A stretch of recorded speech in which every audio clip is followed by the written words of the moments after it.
Hey everybody, welcome back for another video. This is going to be a quick video in response to a question I had on one of my videos. Somebody made a comment and asked to do this video. So a lot of people are going to think it's remedial. Some people aren't. I know in the past I've had to teach a few people this. So if you don't know, great, watch this video. If you already know, keep on moving on.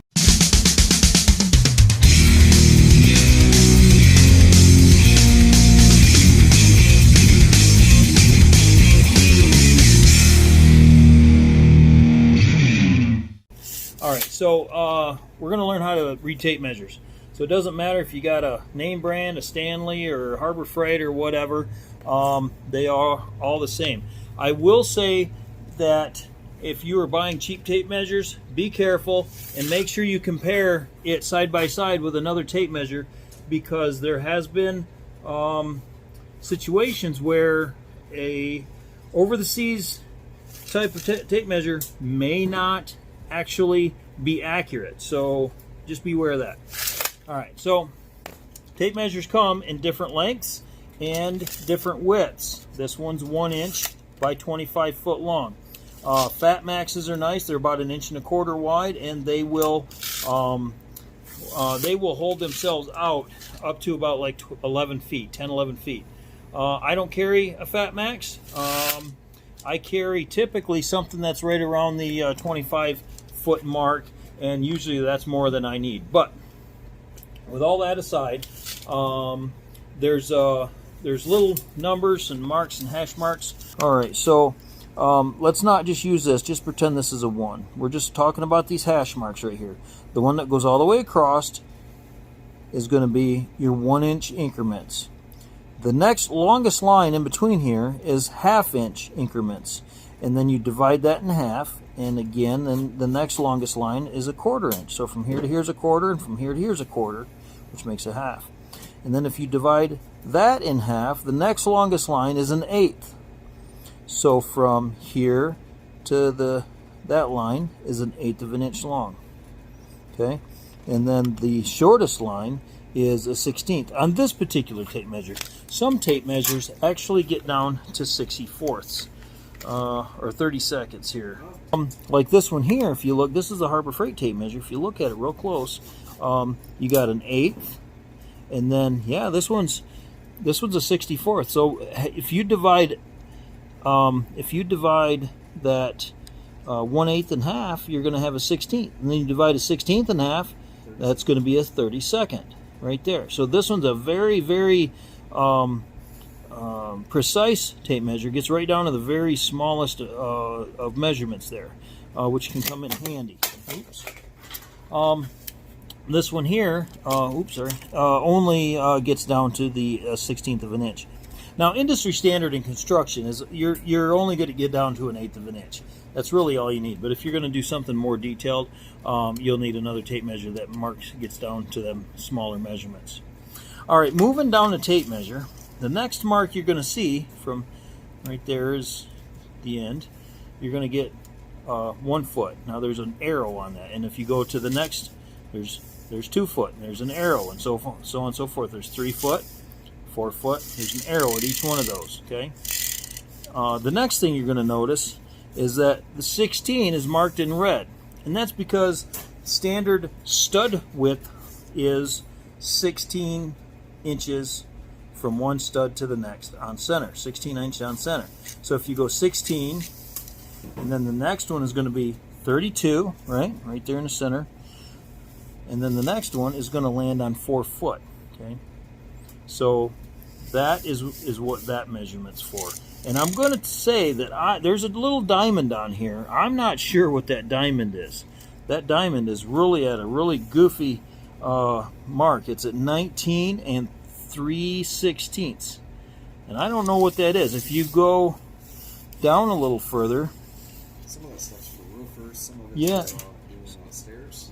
And then you go to the next one. It's at 57, and it's a little over 57 and a half. So I'm not sure what that is. If somebody knows what that diamond is for, leave a comment in the description below and help us out so we all know what that is for.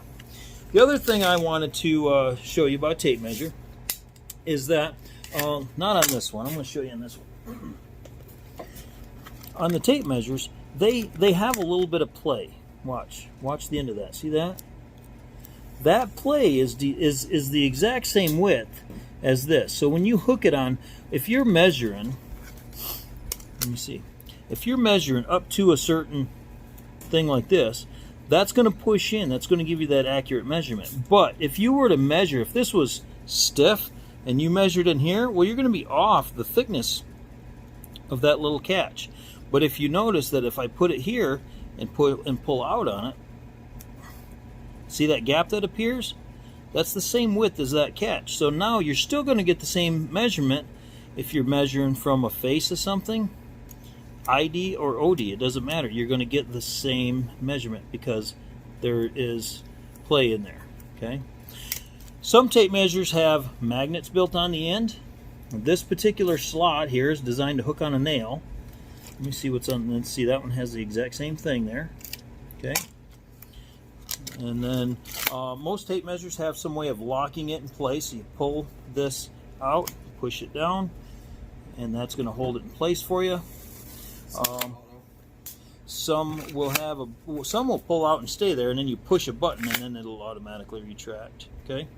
One thing you can do to see how good your tape measure is let's go ahead and pull this thing out. We're gonna hold it completely horizontal, and I'm going to pull it out, and I'm going to see how far I can take this out before it snaps. And you should be able to get about 7 feet before it snaps. Right there, I'm at 7 feet, and it's holding. 7 foot is right here, and I'll show you when it breaks. Let's go to 7.5.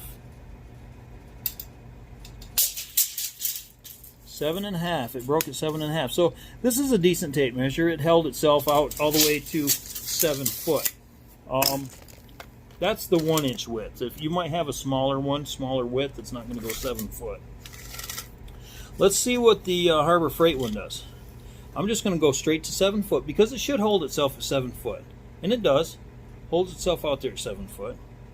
Let's go to 7.5. That broke too. So they're both at about 7 foot. But if you get a Fat Max style with the really super wide, that thing will go out there pretty far. Okay, a couple of tricks you can do with tape measures.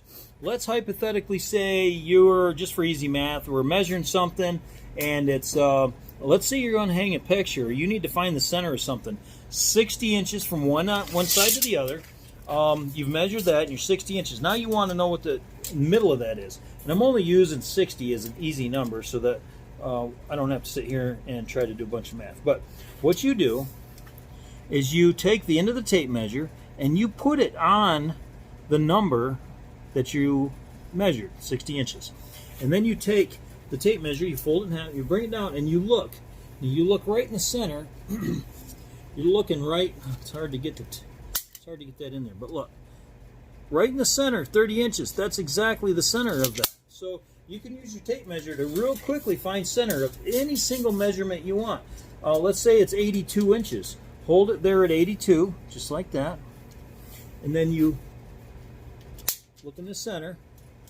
41. That's going to be the center of that measurement. So that's a real quick thing you can do. All right. And let's say you're going to measure. You want to know the distance, and so you can see that. So from here to here, you want to know what that distance is. Let's say we know the overall measurement. I don't know if you can see that on there or not, but I'm going to measure from here to here. Okay, let's say that measurement's 13 inches. Okay, well, I need to subtract 5 inches off of that because that's what that measurement was. So if I take the end of my tape measure and I put it at 13 inches, okay, 13 inches, just like that. Then I go down to the 5 and I look across from it, it's going to give me 8.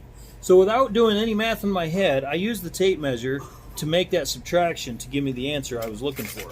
And again, that works any way in here. Let's go ahead and go to 45 inches and just pull a number off, and let's say it's 37. Okay, so now we're on this side. we're going to take 37 and subtract that. Subtract 37 from 45. You go straight across. It's going to give you the number 8. So real quick, again, we did the math, and that works if you're doing, say, half measurements too. Let's say we're at 45 and a half, and we want to take off, say, 37 and a quarter. So you go to 37 and a quarter, and you go straight across, and the answer is 8 and a quarter. So you can do math with the tape measure. Makes the job site stuff pretty quick and easy. You can divide things in half. You can subtract measurements. So hopefully this helped. If you have any questions or comments, leave them in the description below. If you're super handy with a tape measure, use one every single day, you got any extra tips or tricks, leave them in the comments below. We all would like to see what other people have come up with when it comes to tape measures. So for the fellow that asked for this video in particular, I hope it's helped. Let me know if it's helped in the comments below. Thanks a lot for watching, and we'll see you all in the next video.